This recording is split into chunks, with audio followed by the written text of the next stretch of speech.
ఓం శ్రీ గురుభ్యో నమః. ఓం ఆదిత్యాయ విద్మహే సహస్రకిరణాయ ధీమహే తన్నో సూర్య ప్రచోదయాత్. సింహ సంక్రమణ కాలం.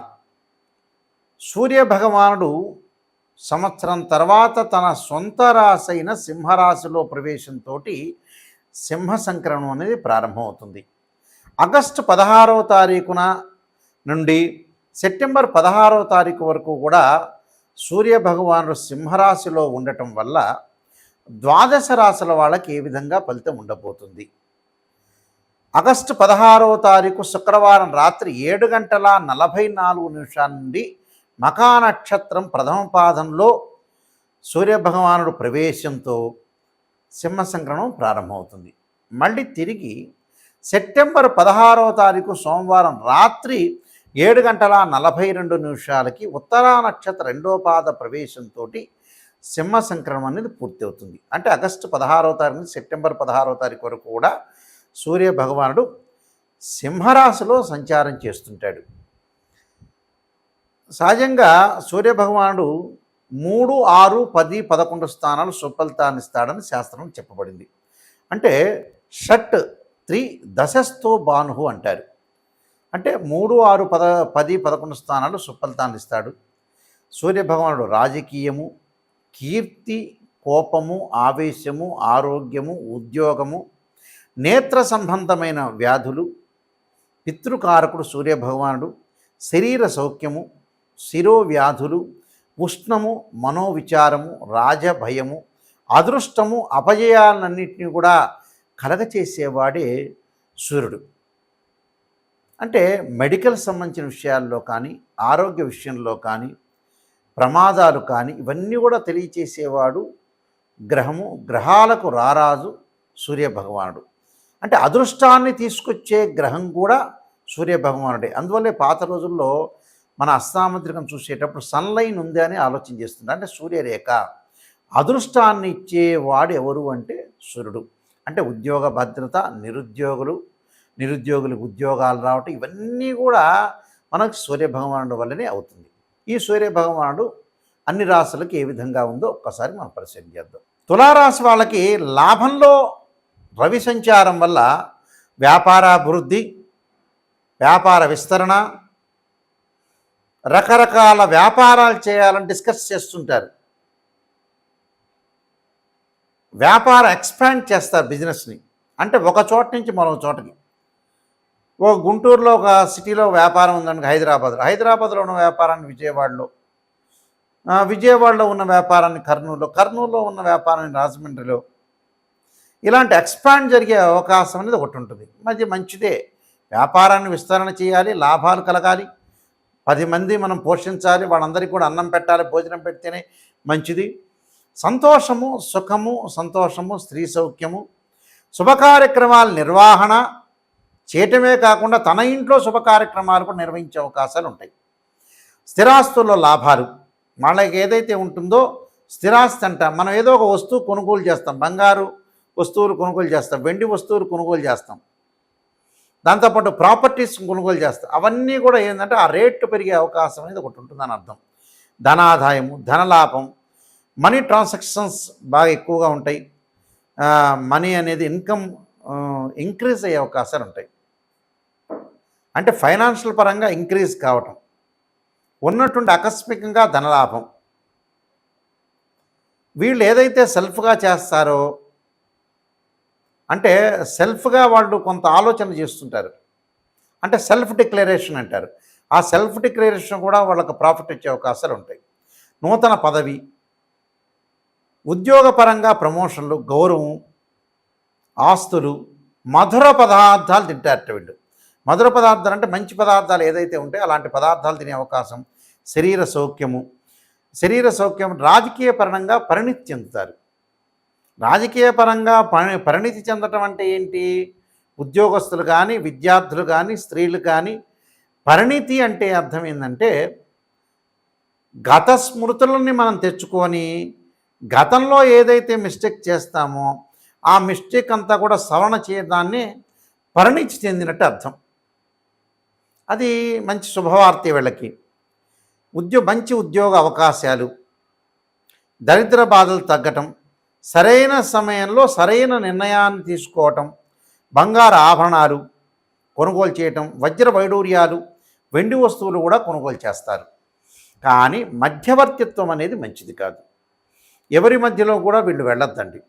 అనవసరం రాద్ధాంతాలు చేయొద్దండి. వాళ్ళతో మనకి నష్టపడే అవకాశాలు ఉంటాయి కాబట్టి ఎక్కడ కూడా మధ్యవర్తిత్వం, మీడియేషన్ చేయొద్దండి.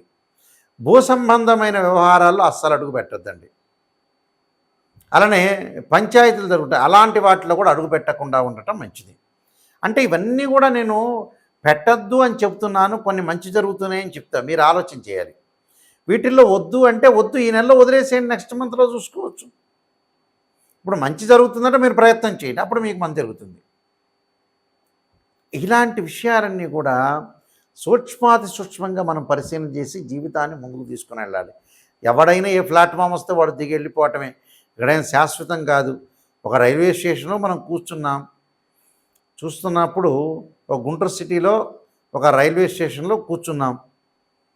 సెంట్రల్ స్టేషన్లో కూర్చున్నప్పుడు రైలు వస్తూ ఉంటుంది, ఏదో పల్నాడు ఎక్స్ప్రెస్సో ఇంటర్సిటీ ఎక్స్ప్రెస్సో ఏదో ఒకటి వస్తుంది. వచ్చిన తర్వాత ఆ ఎక్స్ప్రెస్ రాగానే మనం ఆ ట్రైన్ ఎక్కి వెళ్ళిపోతాం. మనం శాశ్వతమైన బంధం కాదు కాబట్టి, శాశ్వతమైన బంధాలు కాదు కాబట్టి మనం అందరితోటి కూడా హాయిగా ఉండండి, ప్రశాంతంగా ఉండండి. వివాహ సంబంధాలు కుదిరే అవకాశం ఉంటుంది. సంతానపరంగా ఇబ్బందులు తొలగిపోతాయి. సంతానం లేని వ్యక్తులకు కూడా సంతానం కలుగుతుంది. పెట్టుబడులు బాగా పెరిగే అవకాశం అనేది ఒకటి ఉంటుంది. ప్రయాణాల వల్ల కూడా లాభం కలుగుతుంది. తండ్రికి ఆరోగ్యపరంగా ఇబ్బందులు లేకుండా బాగుంటుంది. తండ్రికి కూడా, ఈ రాశి వాళ్ళ యొక్క తండ్రికి ఆరోగ్యం కొంత కుదుట పడుతుంది. వీళ్ళకు కూడా ఆరోగ్యం కుదుట పడటం అనేది జరుగుతుంటుంది. అంటే నేను చెప్పినవన్నీ గమనించండి, నేను చెప్పిన పరిహారాలు చేయండి, మంచి జరుగుతుంది. ఈ రాశివారు ముఖ్యంగా ప్రధానంగా మనకి ఈ నెలలో 4 ఆదివారాలు వస్తాయి. సూర్యభగవానుడి యొక్క అనుగ్రహాన్ని మనం పొందాలంటే శ్రీ ఆదిత్య స్తోత్ర పారాయణం చేయాలి. అంటే ఆదిత్య హృదయ స్తోత్ర పారాయణం చేయటం చాలా మంచిది.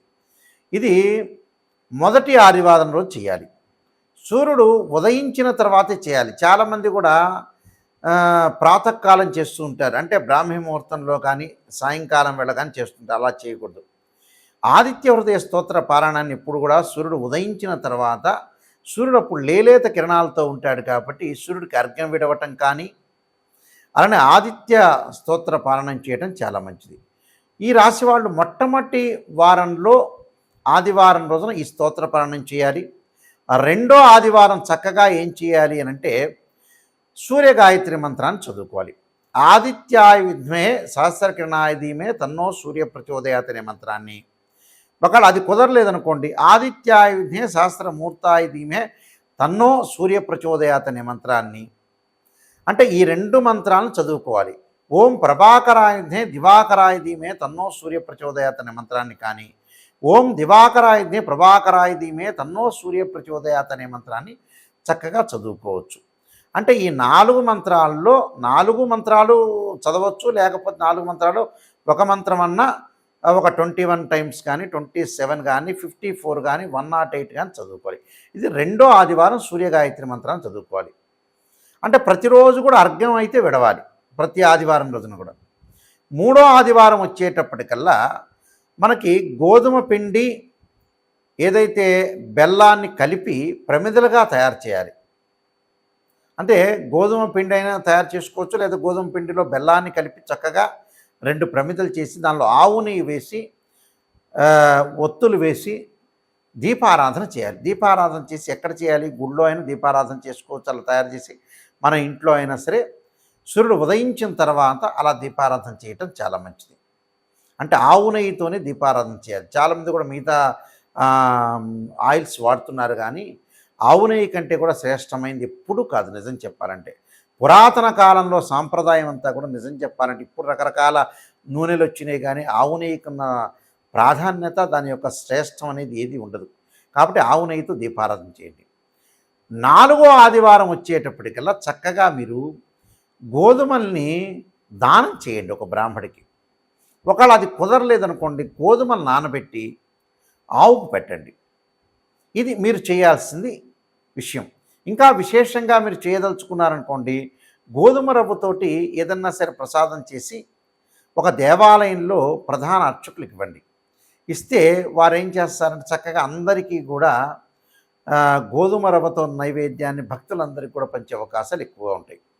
కాబట్టి వాళ్ళందరూ కూడా పంచుతారు కాబట్టి తప్పకుండా మీరు గోధుమ రవ్వతో శుచిగా శుభ్రంగా ఇంటిలో శుభ్రంగా స్నానం చేసి ప్రసాదాన్ని దానిలో జీడిపప్పు అలానే ద్రాక్ష అంటే కొంత సువాసనలు వెదజల్లేటట్టుగా చేసుకొని చక్కగా ప్రసాదాన్ని చేసుకొని చక్కగా ఒక ఇత్తడి గిన్నెలో చేసుకొని చక్కగా స్టీల్ గిన్నె కాకుండా చేసుకున్న తర్వాత అది దేవాలయంలోకి వెళ్ళి ఇవ్వండి. ప్రధాన అర్చకులు గారు ఉంటారు కదా, వారికి ఇచ్చేస్తే వారు నైవేద్యం పెడతారు. అది వెంకటేశ్వర స్వామి దేవాలయంలో అయినా, శివాలయంలో అయినా, ఆంజనేయ స్వామి దేవాలయం ఎక్కడైనా సరే, అమ్మవారి టెంపుల్లో అయినా సరే, గణపతి దేవాలయంలో అయినా సరే, ఇలా పెట్టిన తర్వాత వాళ్ళు ఏదైతే ధూపదీప నైవేద్యాలు చేసేటప్పుడు చక్కగా ప్రసాదం పెట్టిన తర్వాత అక్కడ ఆయన హారతి ఇచ్చిన తర్వాత ఆ ప్రసాదాన్ని అందరికి కూడా వితరణ చేస్తుంటారు, అందరికి కూడా పంచిపెడుతుంటారు.